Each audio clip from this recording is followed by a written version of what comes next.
महाराष्ट्र में दही हांडी का उत्सव मनाने पर मचे सियासी घमासान के बीच मुंबई पुलिस ने एक नोटिस जारी किया है। मुंबई पुलिस के नोटिस के मुताबिक दही हांडी उत्सव का आयोजन करने पर कड़ी कार्रवाई की जाएगी। मुंबई पुलिस ने अपने नोटिस में कोरोना नियमों का हवाला देते हुए भीड़ जुटाने पर सख्त कार्रवाई की चेतावनी दी है। राज्य सरकार ने कोरोना की तीसरी लहर की आशंका को देखते हुए दही हांडी उत्सव मनाने पर रोक लगा दी है, लेकिन सरकार के इस फैसले के बाद बीजेपी और एमएनएस ने राज्य की उद्धव ठाकरे सरकार पर हिंदू विरोधी होने का आरोप लगाते हुए दही हांडी उत्सव मनाने का ऐलान किया है। बीजेपी नेता राम कदम ने एक दिन पहले ही ट्वीट करके दही हांडी उत्सव मनाने का ऐलान कर दिया। उन्होंने ट्वीट करके कहा कि वो आज सुबह 9:30 बजे घाटकोपर में दही हांडी उत्सव मनाने पहुंचेंगे। दही हांडी उत्सव पूरे राज्य में बड़ी धूमधाम से मनाया जाता है। इसमें कई फीट ऊंची मटकियां बांधी जाती हैं और गोविंदाओं की टोली उसे तोड़ने की कोशिश करती है। इस दौरान मटकी फोड़ने और उसे देखने वालों की काफी भीड़ होती है। पर सरकार अब पुलिस बल का प्रयोग करके इस प्रकार की नोटिस देने का दुस्साहस कर रही है। कल दही हांडी का दिन है। प्रातः 9:30 बजे हम घाटकोपर पुलिस थाने कृष्ण और राधा के साथ गोविंदा पथक के साथ पहुंचेंगे, मटकी को लेकर के पहुंचेंगे और ठाकरे सरकार को मजबूर करेंगे कि वह हमें अनुमति दे। महाराष्ट्र में दही हांडी पर मचे घमासान के बीच केंद्रीय मंत्री नारायण राणे के बेटे और बीजेपी विधायक नितेश राणे ने शिवसेना विधायक भास्कर जाधव के बेटे विक्रांत जाधव का एक वीडियो सोशल मीडिया पर जारी किया। नितेश राणे की तरफ से जारी किए गए इस वीडियो में विक्रांत जाधव एक मंदिर में पूजा करते हुए दिखाई दे रहे हैं। वीडियो जारी होते ही नितेश राणे ने सवाल उठाया कि आम जनता के लिए मंदिर बंद और नेताओं के बेटों के लिए मंदिर खुले कैसे। सत्ते में बैठी हुई शिवसेना के विधायक के लड़के जाके अगर मंदिर खुला करके अगर पूजा कर रहे होंगे तो फिर आम लोगों के ऊपर ये बहुत बड़ा अन्याय महाराष्ट्र सरकार कर रही है। इस अन्याय के विरुद्ध भारतीय जनता पार्टी के तरफ हम तीव्र आंदोलन आने वाले समय में करने वाले हैं। उत्तराखंड के पिथौरागढ़ में बादल फटने की वजह से भारी तबाही हुई। वहां मलबे में दबने से 3 लोगों की मौत हो गई, जबकि कई लोग लापता हैं। बताया गया कि वहां के धारचूला में बादल फटने के बाद पानी अपने साथ मलबा और चट्टानें लेकर नीचे की तरफ बहने लगा, जिसने रिहायशी इलाके में पहुंचकर तबाही मचा दी। वहां से जो तस्वीरें सामने आई उनमें बर्बादी के सबूत साफ दिखाई दिए। कई इमारतें तो मलबे में बदल गईं, जबकि कईयों को भारी नुकसान पहुंचा। पानी का बहाव इतना तेज था कि वो अपने साथ बड़ी बड़ी गाड़ियां तक बहा ले गया। सामने आई एक तस्वीर में एक कार और एक ट्रैक्टर उल्टे पड़े नजर आए। हर तरफ सिर्फ और सिर्फ तबाही का मंजर दिखाई दिया। लोगों के मकानों में भी कमर तक मलबा और पानी भर गया। कई लोग मलबे में ही फंस गए, जिन्हें निकालने के लिए बचाव अभियान शुरू किया गया। सारी टीमें वहां चली गई हैं और जो भी जरूरी वहां के लिए इंतजाम है वो किए जा रहे हैं। बादल फटने के बाद निचले इलाकों में भी खतरा बढ़ गया, जिसे देखते हुए लोगों को घर छोड़कर सुरक्षित ठिकानों की तरफ जाने की हिदायत दी गई। इससे पहले उत्तराखंड के कई जिलों की तरह पिथौरागढ़ में भी भारी बारिश के बाद लोगों की मुश्किलें बढ़ गईं। बारिश की वजह से पिथौरागढ़ में कई बरसाती नाले उफान पर आ गए। और ऐसे ही एक बरसाती नाले की तस्वीर सामने आई पिथौरागढ़ के मुनस्यारी से। वहां पिछले कुछ दिनों से हुई तेज बारिश की वजह से बरसाती नाले में ऐसा उफान आया कि उसने सड़क को ही बंद कर दिया। रास्ता बंद होने के बाद लोग अपनी जान जोखिम में डालकर सड़क पार करते नजर आए। इसी खतरनाक रास्ते को पार करने की एक और तस्वीर सामने आई, जिसमें पास के गांव की कुछ महिलाएं सैलाब के बीच से गुजरती दिखी। तेज बहाव के बीच एक दूसरे की मदद से उन्होंने एक एक कर रास्ते को पार किया। बताया गया कि 2 दिन तक लगातार हुई बारिश की वजह से मुनस्यारी में कई जगह सड़कें टूट गईं और लोगों के सामने एक इलाके से दूसरे इलाके में जाने की समस्या खड़ी हो गई। तालिबान नेता शेर मोहम्मद स्तानिकज़ई ने भारत के साथ व्यापक आर्थिक और व्यापारिक रिश्तों की इच्छा जताई है। न्यूज़ 18 से एक्सक्लूसिव बातचीत में तालिबान के राजनीतिक नेतृत्व में नंबर 2 की हैसियत रखने वाले स्तानिकज़ई ने कहा है कि वो भारत के साथ पहले की तरह संबंध जारी रखना चाहते हैं। साथ ही उन्होंने भरोसा जताया कि भारत के खिलाफ वो पाकिस्तान का साथ नहीं देंगे। शेर मोहम्मद स्तानिकज़ई ने भरोसा दिया कि अफगानिस्तान में रहने वाले हिंदुओं और सिखों को डरने की जरूरत नहीं है, वो पहले की ही तरह अफगानिस्तान में रह सकते हैं। There is a fear that the Taliban may be hostile to India and that they may team up with Pakistan and target us, that is India. How do you see this assessment? Is this correct or false? You see, one is media. What comes in the media, most of them, they are false. They are wrong. There is no such statement or any indication from our side. We want good relation with all our neighbors and the countries of the region. Mr. Stanikzai, and I'm sure you are also aware of it, that the all-pervading fear across the world, and especially with us here in India, is that Afghanistan should not become a sanctuary for terror groups. For them to come there, use that as a base, and then orchestrate yet another proxy war on our soil, especially outfits like the Lashkar and Jaish, which are openly backed by the ISI in Pakistan. What are your thoughts? There was no threat throughout the history from Afghanistan to our neighbors, including India, and it will not happen at all. There is no doubt there is long dispute, political dispute, and geographical dispute between India and Pakistan. We hope these two countries should not use Afghanistan in their internal fighting which they have. They have a long border among themselves. They can fight among themselves on the border. They should not use Afghanistan, and we will not let any of these two countries to use Afghanistan for this. स्थानिक कज़ई ने इस बात को दोहराया कि भारत ही क्या बल्कि दुनिया के किसी भी मुल्क के खिलाफ अफगानिस्तान की धरती को इस्तेमाल नहीं होने दिया जाएगा। तालिबान सरकार में नंबर 2 की हैसियत रखने वाले शेर मोहम्मद इस्तानिकज़ई ने सैन्य training Indian military academy Dehradun से ली है।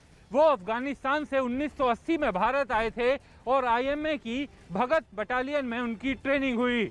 इस्तानिकज़ई ने न्यूज़ 18 से बातचीत करते हुए कहा कि अफगानिस्तान में हिंदू या सिख अल्पसंख्यकों को किसी तरह का कोई खतरा नहीं है। न्यूज़ 18 ने सवाल पूछा कि क्या तालिबान अफगानिस्तान में फंसे हिंदू और सिखों को वहां से निकलने में मदद करेगा, तो इस्तानिक कज़ई ने कहा कि उन्हें देश छोड़ने की जरूरत नहीं है। Mr. Stanikzai, another question is about minorities in Afghanistan, Hindu and Sikhs who are still there, who want to come to India. Will you facilitate their evacuation? These are Afghan Hindu Sikhs. I think there is no requirement to evacuate them. Afghanistan is their homeland, their country, so they can live in Afghanistan peacefully. There will be no threat, no harm to their life, personal life. They can live as they were living before. And we hope that those other Sikhs and Hindus which were in Afghanistan and they migrated for the last 20 years because of that previous regime to India, we hope that we should soon see them in Afghanistan should they come back.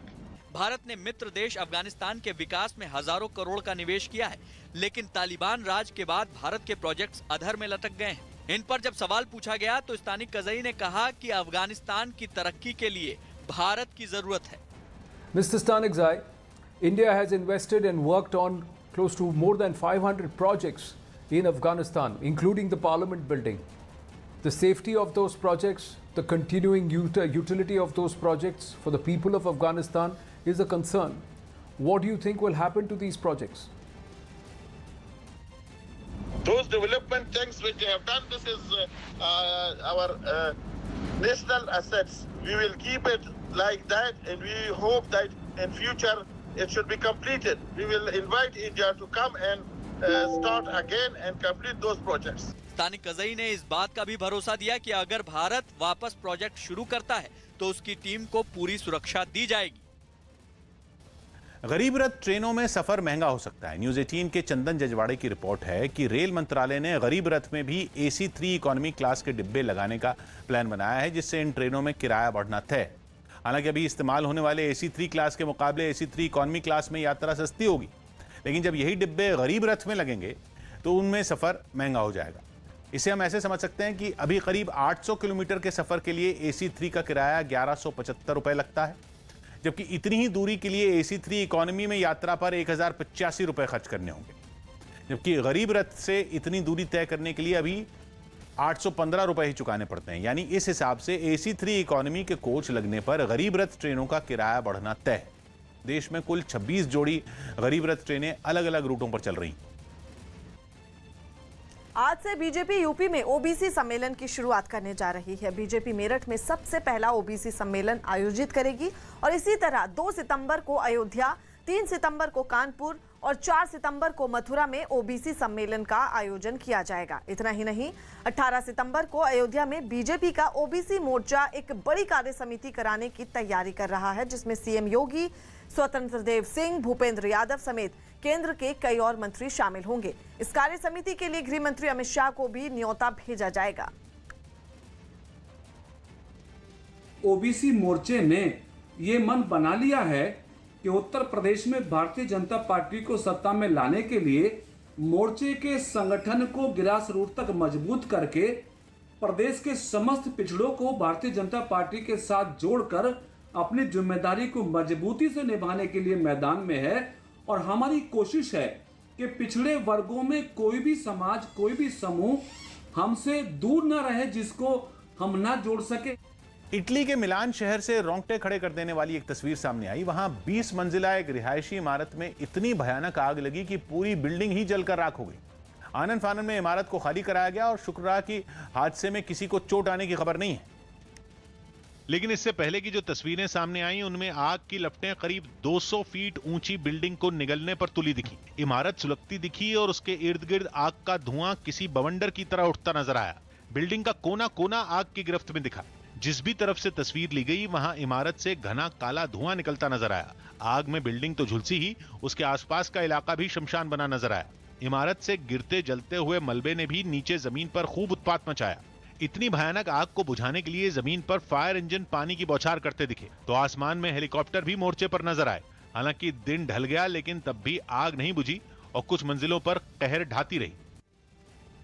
Madhya Pradesh के रतलाम से एक हैरान करने वाला video सामने आया। वहां कुछ लोगों पर बीच सड़क पर एक आदमी को पीटने का आरोप लगा। बताया गया कि दुकान खाली करने और किराए के लेन देन को लेकर ये झगड़ा हुआ, जिसके बाद इन आरोपियों ने बीच सड़क पर ही एक आदमी की पिटाई कर दी। घटना के वीडियो में कई हमलावर उस आदमी पर ताबड़तोड़ डंडे बरसाते दिखे। हमलावरों के बीच घिरा वो आदमी खुद को बचाने की काफी कोशिश करता दिखा, लेकिन लगातार डंडे बरसाते बदमाशों के आगे वो बेबस नजर आया। इस हंगामे और मारपीट के दौरान सड़क पर बड़ी संख्या में लोग भी मौजूद थे, लेकिन मदद के लिए कोई आगे नहीं आया।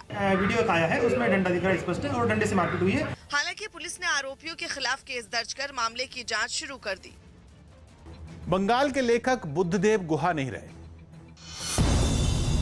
बंगाल के मशहूर लेखक बुद्धदेव गुहा का 85 साल की उम्र में कोलकाता में निधन हो गया।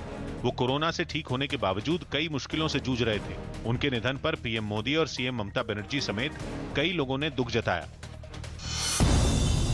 महाराष्ट्र के यवतमाल से शिवसेना सांसद भावना गवली पाटिल के करीब 5 ठिकानों पर ईडी ने छापा मारा। बताया गया कि ईडी ने यह छापेमारी 100 करोड़ रुपए की धोखाधड़ी के मामले में की। कर्नाटक की मंगलुरु यूनिवर्सिटी में कई छात्रों ने प्रदर्शन किया और नई शिक्षा नीति लागू नहीं करने की मांग की।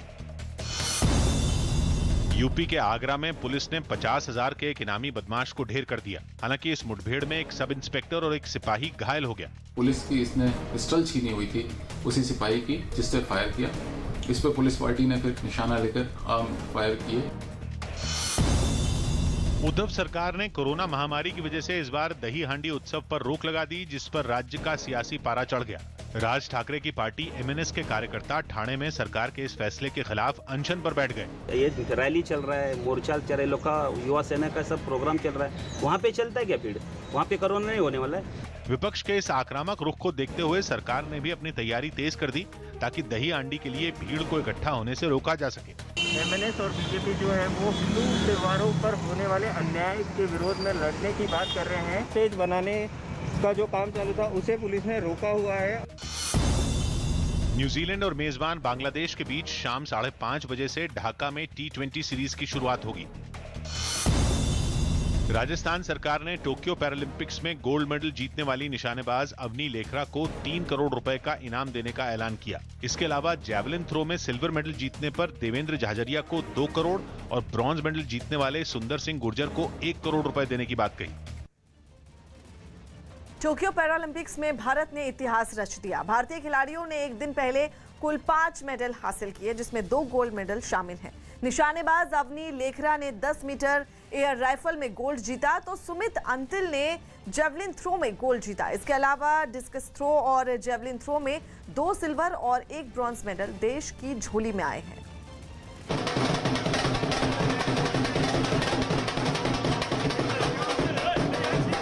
हरियाणा के रहने वाले सुमित अंतिल ने जेवलिन थ्रो में गोल्ड जीता। मन में मेरा 70 मीटर टच करने का था, लेकिन मैं इससे भी बहुत ज्यादा खुश हूँ क्योंकि मैंने एक ही कंपटीशन में 3 बार वर्ल्ड रिकॉर्ड ब्रेक किया है। इस खुशी के मौके पर अवनी से न्यूज़ 18 ने फोन पर बात की। I'm very happy. I'm so grateful and elated. I feel like I'm on top of the world. I can't express my feelings.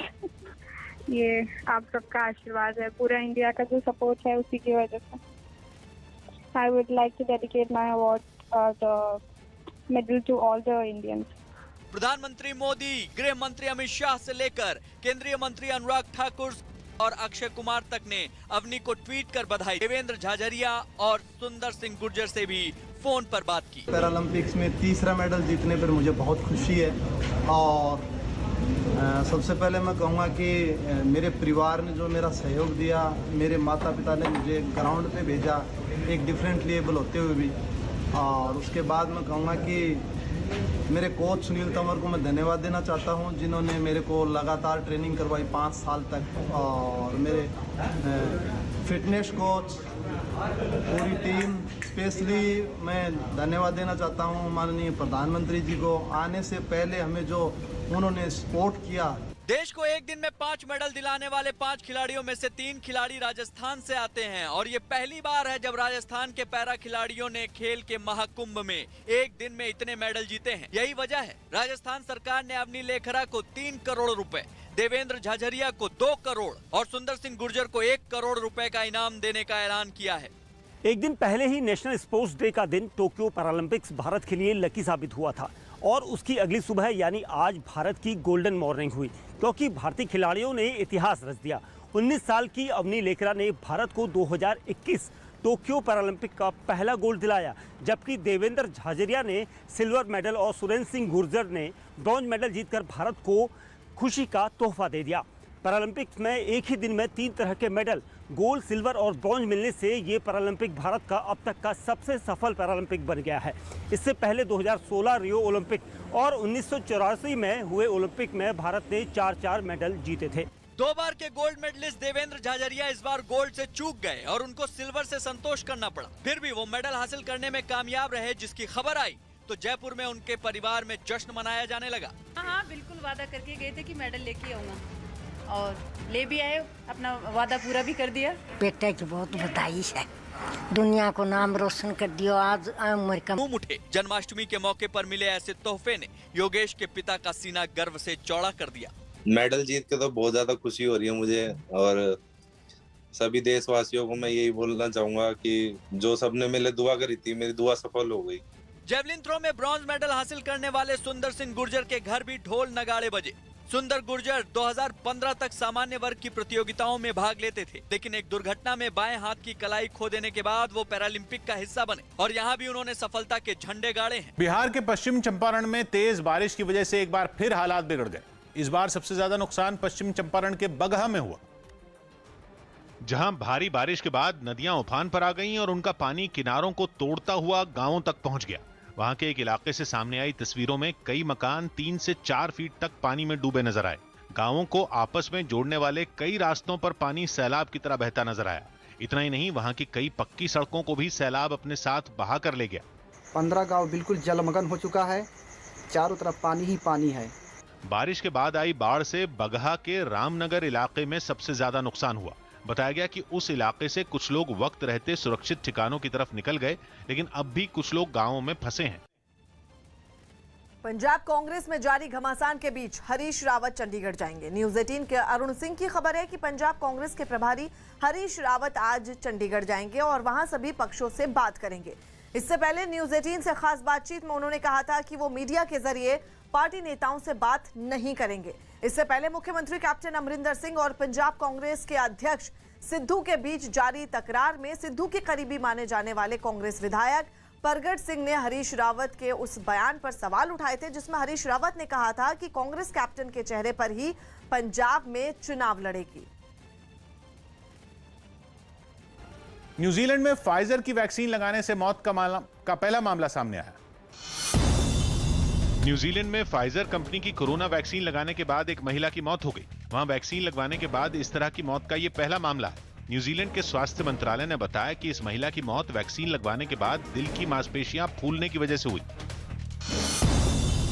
Jammu Kashmir में श्रीनगर के लाल चौक में भी जन्माष्टमी के मौके पर झांकी निकाली गई।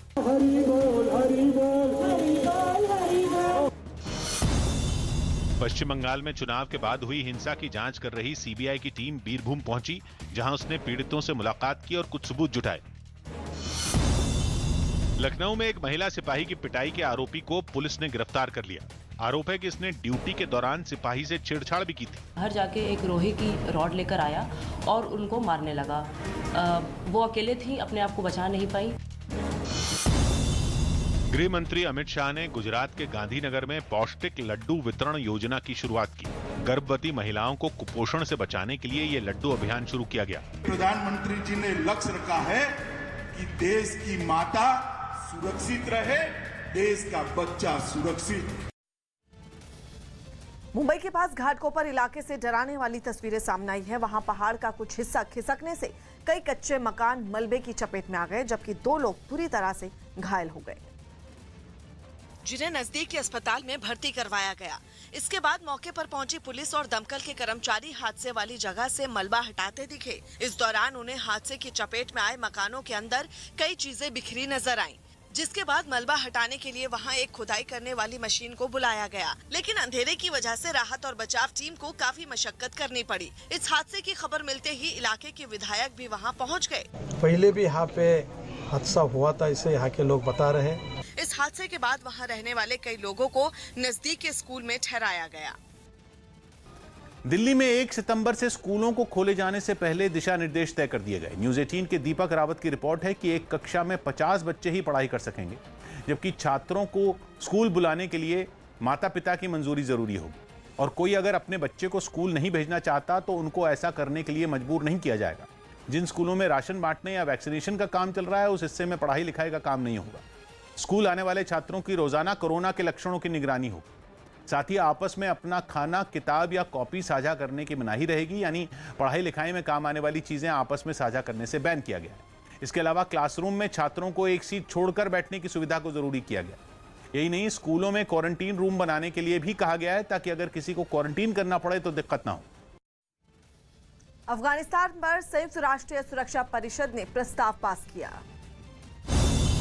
अफगानिस्तान के हालात पर संयुक्त राष्ट्र सुरक्षा परिषद ने एक प्रस्ताव पारित किया, जिसमें तालिबान से अफगानिस्तान में रहने वाले विदेशी लोगों और अफगानिस्तान से दूसरे देशों में जाने की कोशिश कर रहे लोगों को सुरक्षित जाने देने की अपील की गई। इस प्रस्ताव के पक्ष में 15 में से 13 वोट पड़े, जबकि विरोध में कोई वोट नहीं पड़ा। इस वोटिंग में चीन और रूस ने हिस्सा नहीं लिया। मध्य प्रदेश के सिवनी में जमीन को लेकर हुए विवाद में कुछ लोगों ने एक दलित परिवार के साथ जमकर मारपीट की। घटना की शिकायत मिलने के बाद पुलिस ने 3 आरोपियों के खिलाफ केस दर्ज कर जांच शुरू कर दी। आरोपियों की धरपकड़ भी की जा चुकी है। उत्तर प्रदेश के रामपुर में सड़क पर तेज रफ्तार से बाइक चलाने वाला वीडियो सोशल मीडिया पर वायरल हो गया। बताया गया कि पहली बाइक पर सवार एक लड़का और लड़की एक दुकान से कुछ कपड़े चोरी कर भाग गए। इनको पकड़ने के लिए दुकानदार भी बाइक लेकर इनके पीछे गया, लेकिन उसकी ये कोशिश कामयाब नहीं हो पाई। गुजरात के केवड़िया में केंद्रीय मंत्री स्मृति ईरानी बच्चों के लिए बनाए गए एक पार्क के दौरे पर पहुंची। वहां उन्होंने बच्चों की सेहत से जुड़ी चीजों को देखा और बच्चों के लिए खास तौर पर बनाई गई टॉय ट्रेन में भी सफर किया। बिहार के खगड़िया में एक बड़ा हादसा टल गया। वहां एक नाव पर इतने लोग सवार हो गए कि नाव नदी में डूब गई। गनीमत रही कि जिस वक्त ये हादसा हुआ, नाव नदी के किनारे पर ही थी, जिससे लोग उतरकर पानी से बाहर निकल गए। उत्तर प्रदेश के बलिया में कुछ लड़कियां आपस में भिड़ गईं। लड़कियों के बीच हो रही मारपीट का वीडियो सोशल मीडिया पर वायरल हो गया। वीडियो के वायरल होने के बाद पुलिस ने केस दर्ज कर जांच तेज कर दी। कैरिबियाई देश क्यूबा में आए तूफान ने वहां के कई इलाकों को नुकसान पहुंचाया गया। हालांकि 2 दिन पहले तूफान की चेतावनी मिलते ही कई लोग अपने घरों को छोड़कर सुरक्षित ठिकानों की तरफ निकल गए थे। इसलिए वो लोग तूफान की चपेट में आने से बच गए, लेकिन उनके मकान नहीं बच सके। तूफान गुजर जाने के बाद वहां के कई इलाकों में बड़े बड़े पेड़ टूटे नजर आए। कई लोगों के मकानों की छतों पर भी पेड़ गिरे दिखे। तूफान ने वहां के कई मकानों को अच्छा खासा नुकसान पहुंचाया। y fue bien fuerte, pero बताया गया कि तूफान के साथ तेज बारिश भी हुई, जिससे कुछ इलाकों में बाढ़ जैसे हालात बन गए। कई रास्ते और लोगों के खेत बाढ़ के पानी में डूब गए। बताया गया कि तूफान की चेतावनी के बाद क्यूबा के अलग अलग इलाकों से 10,000 से भी ज्यादा लोगों को वक्त रहते सुरक्षित ठिकानों पर पहुंचा दिया गया था। सुप्रीम कोर्ट में आज 9 नए जज पदभार संभालेंगे। चीफ जस्टिस NV रमना उन्हें शपथ दिलाएंगे। जो 9 लोग आज सुप्रीम कोर्ट के जज बनेंगे, उनमें 8 हाई कोर्ट के चीफ जस्टिस यहां जज हैं। उनके अलावा एक वरिष्ठ वकील भी सीधे सुप्रीम कोर्ट जज नियुक्त हो रहे हैं। आमतौर पर सुप्रीम कोर्ट में नए जजों का शपथ ग्रहण समारोह चीफ जस्टिस के कोर्ट रूम में होता है, लेकिन इस बार ये कुछ अलग होगा। कार्यक्रम सुप्रीम कोर्ट के नए भवन में बने सभागार में होगा। इस ऑडिटोरियम में 900 लोगों के बैठने की व्यवस्था है। पहली बार जजों के शपथ ग्रहण कार्यक्रम का दूरदर्शन पर सीधा प्रसारण भी किया जाएगा। असम कांग्रेस ने बदरुद्दीन अजमल की पार्टी AIUDF के साथ गठबंधन तोड़ने का ऐलान किया। असम कांग्रेस ने बदरुद्दीन अजमल की पार्टी AIUDF के साथ गठबंधन तोड़ने का ऐलान किया। प्रदेश कोर कमेटी की बैठक के बाद ये फैसला लिया गया। कांग्रेस ने एक बयान जारी कर बताया कि बीजेपी और मुख्यमंत्री की तारीफ करने पर AIUDF से गठबंधन तोड़ा गया। देश में कोरोना के लगातार बढ़ते मामलों को देखते हुए तमिलनाडु सरकार ने गणेश चतुर्थी के जुलूस पर रोक लगा दी। हालांकि इस दौरान लोग व्यक्तिगत रूप से गणेश प्रतिमा के विसर्जन के लिए समुद्र के किनारे जा सकेंगे। अफगानिस्तान के पंजशीर पर कब्जे के लिए पंजशीर के लड़ाकों और तालिबान के बीच युद्ध जारी है। अहमद मसूद के करीबी सूत्रों ने दावा किया कि पंजशीर की एक बाहरी चौकी पर हुए तालिबान के हमले को वहां के लड़कों ने नाकाम कर दिया। हरियाणा सरकार पैरालंपिक्स में गोल्ड मेडल जीतने वाले सुमित को 6 करोड़ रुपए और सिल्वर मेडल जीतने वाले योगेश कथुनिया को 4 करोड़ रुपए देंगे। साथ ही दोनों को सरकारी नौकरी भी दी जाएगी। पैरालंपिक्स में भारतीय खिलाड़ियों के प्रदर्शन पर ओलंपिक्स में गोल्ड मेडल जीतने वाले नीरज चोपड़ा ने एक ट्वीट किया और खिलाड़ियों को शानदार प्रदर्शन की बधाई दी। काफी अच्छी परफॉर्मेंस आ रही है सभी एथलीट्स की। जन्माष्टमी के मौके पर उत्तर प्रदेश के मुख्यमंत्री योगी आदित्यनाथ ने विपक्षी दलों पर निशाना साधा और एक ट्वीट कर राम और कृष्ण को अपना बताने वाले विपक्षी नेताओं पर तंज कसा। उत्तर प्रदेश के गोंडा में जमीन विवाद की वजह से 2 पक्षों में जमकर मारपीट हो गई। बताया गया कि एक पक्ष वहां अपना मकान बनवा रहा था, जिसे रोकने पहुंचे दूसरे पक्ष के लोगों से उनकी बहस शुरू हो गई और बात मारपीट तक जा पहुंची। काफी देर तक चले हंगामे के बाद दोनों पक्षों ने पुलिस को शिकायत की। अमेरिका के लुइसियाना में आइडा नाम के खतरनाक तूफान ने काफी तबाही मचाई। बताया गया कि ये अमेरिका के इतिहास में अब तक का 5वां सबसे ताकतवर तूफान है। इस तूफान की वजह से वहां कई मकानों को नुकसान पहुंचा। ड्रोन से ली गई तस्वीरों में इलाका दूर दूर तक बाढ़ के पानी से घिरा नजर आया। वहां की सड़कें भी पूरी तरह से पानी में डूबी दिखी। इस पानी से लबालब भरी सड़कों पर गाड़ियां चलने में काफी मुश्किल लोगों को पेश आई।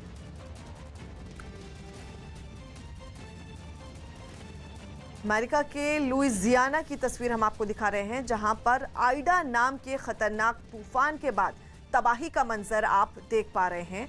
अमेरिका के इतिहास में अब तक का ये 5वां सबसे ताकतवर तूफान है। तस्वीरें देखकर आप अंदाजा लगा सकते हैं कि इस तूफान के बाद लोगों की जिंदगी पर इसका क्या असर पड़ा है। इस तूफान की वजह से कई मकानों को नुकसान पहुंचा है और जो तस्वीरें आप देख रहे हैं वो ड्रोन से ली गई तस्वीरें हैं और इसमें ये इलाका दूर दूर तक बाढ़ के पानी से घिरा हुआ साफ नजर आ रहा है।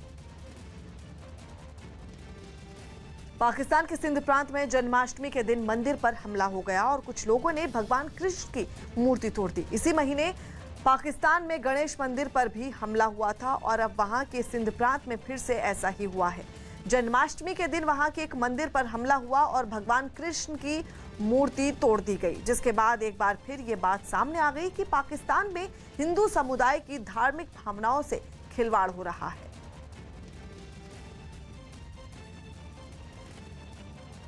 मैं हूं किशोर अजवाणी। आज की ताजा खबर जारी है।